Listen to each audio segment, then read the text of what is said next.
Слушаем птичку.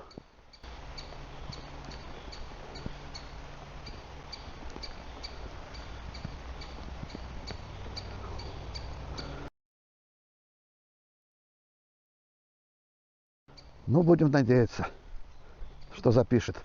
Но мне почему-то кажется, что Bluetooth гарнитура для этого не предназначена. Потому что, когда я писал на внутренние микрофоны камеры, когда я говорил «слушаем птичку» и замолкал, все 3 микрофона, которые находятся в камере GoPro 12, усиленно искали какие-то звуки, находили их и усиливали. И поэтому пение птички усиливалось. Мне еще надо немножко было усилить его в редакторе, и тогда все было отлично слышно. Что будет сейчас, я не знаю. Мне кажется, Bluetooth микрофон это не сделает.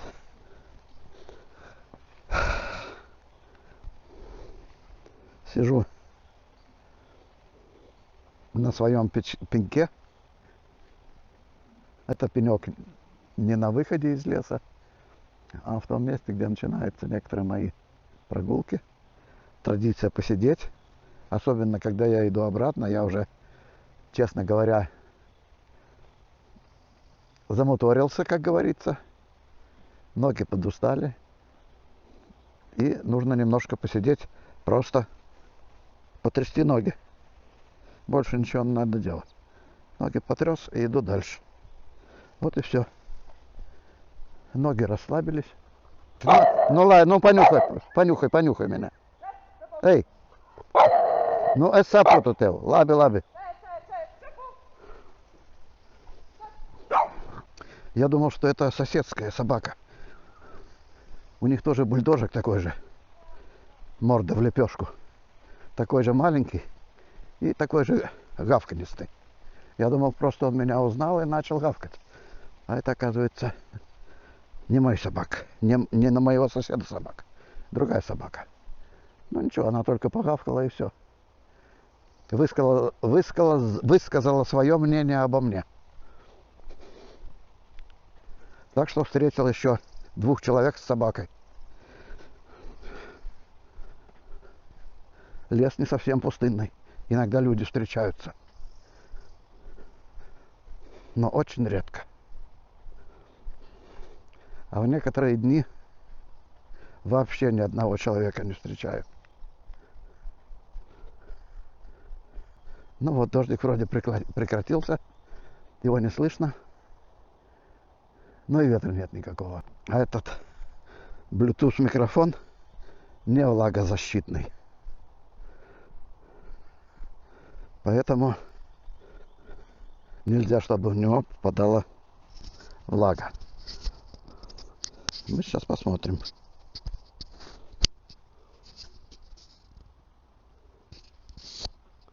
Так, а пишет ли он? Микрофончик есть. Да, мигает. Пишет. Но оно...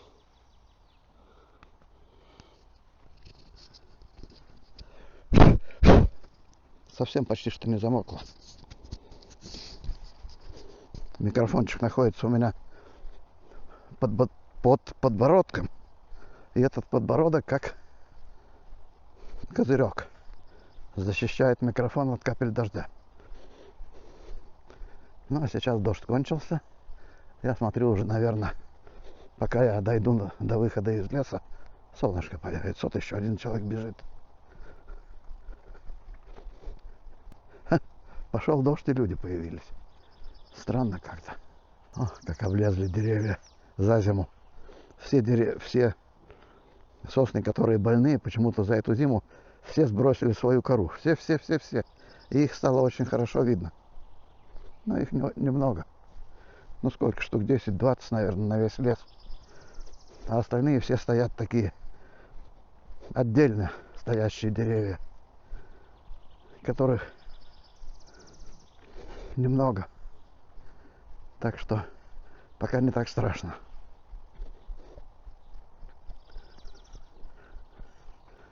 Солнышко еще пока не появилось. Но уже пятнышко становится все светлее и светлее. Может быть, на выходе из леса птичек услышу. Там обычно они тусуются на выходе из леса.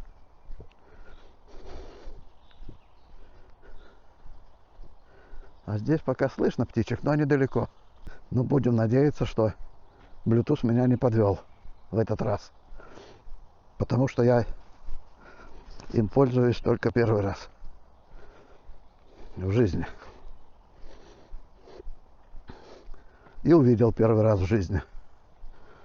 Хотя искал микрофон Bluetooth. Наверное, как только камеру купил и понял, что она скрипит. И от этого скрипа никуда не деться. У меня было то же самое с GoPro 10. Я также снимал от первого лица.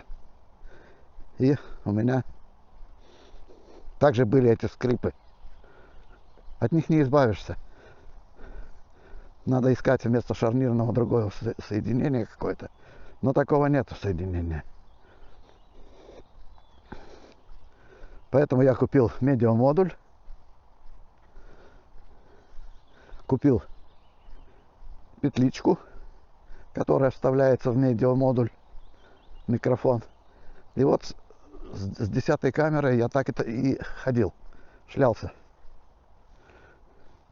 Но опять была одна проблема.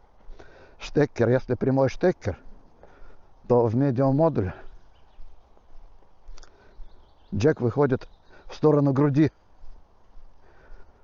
И когда я хочу поднять камеру наверх, этот джек-соединитель прямой упирается мне в грудь. И, как правило, у всех этих микрофонов почему-то 3 метра это провод соединительный. И еще, если я хочу купить угловой соединитель, кажется, ну легче легкого выйти из строя. Купил микрофон с угловым удлинителем и все. Фиг вам. На Али все микрофоны с удлинителем. Я поглядываю, чтобы меня опять не сбил никто сзади. Все микрофоны с угловым удлинителем моно. Двухконтактные. Искал, нашел на Али угловой удлинитель трехконтактный. Так, и с проводочком метр. Ну, идеальный вариант. Так китайцы не были бы китайцами. Они прислали мне то, что нужно, только двухконтактный вот разъем моно, который, конечно, мне не подошел. Я там заплатил 1 лат какой-то за этот микрофон. Я не стал спорить, не стал открывать спор. Я просто на самый первый микрофон, который я купил переходник с прямого на угловой и сантиметров 20 длины. Но опять эти все провода мне осточертели. А сейчас у меня на 12-й камере Bluetooth, который пристегнут к рубашке. Никаких проводов у него нет. Но я снимаю с пауэрбанком, чтобы не зависеть от этих идиотских аккумуляторов, которые могут работать час и потом сдохнут на самом интересном месте. Поэтому я купил простую рубашку с длинными рукавами, потому что в лесу надо ходить с длинными рукавами, и с карманом большим, в котором я положил пауэрбанк. Интересный пауэрбанк. Сейчас я вам покажу его. Вот такой пауэрбанк. 20 тысяч миллиампер. Работает. Я даже не знаю, сколько он работает, но если у меня 4-часовая прогулка, то он разряжается только на 50%. Значит, можно сказать, что этот повербанк достаточный для работы 8 часов в лесу. Ну кто ж будет гулять в лесу 8 часов? Только специализированно, если. Появилась земляника. Ее довольно-таки много, но она мелкая. Вот она какая. Рвать я ее не буду. Мелкая. И еще не совсем красная.